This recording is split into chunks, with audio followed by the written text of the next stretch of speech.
আসসালামু আলাইকুম সবাইকে, আপনারা কেমন আছেন? আজকে আপনারা সবাই ভালো আছেন। আজকে আমরা ইফতারিতে খাবো খুদের খিচুড়ি। আজকে আমার ফুফাতো বোন আসছে আমাদের ঘরে ইফতার করতে। সো আমার ফুফাতো বোনকে আপনারা সবাই দেখেন। আসসালামু আলাইকুম, আপনারা কেমন আছেন? আশা করি আপনারা ভালো আছেন। আজকে আসি আমার আমাদের বাড়ি, এখানে একটা ইফতারের আয়োজন আছে, এখানে হবে খুদের খিচুড়ি। সো তোমরা পুরো ভিডিওটা দেখতে থাকো।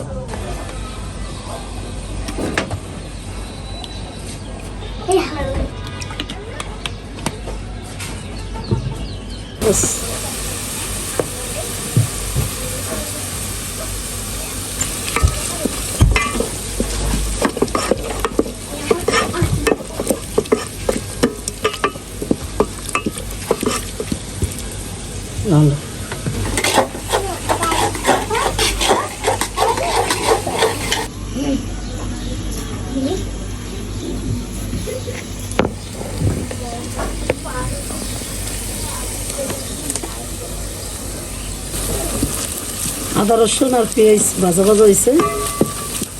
হলুদের গুঁড়া দিয়ে দিই।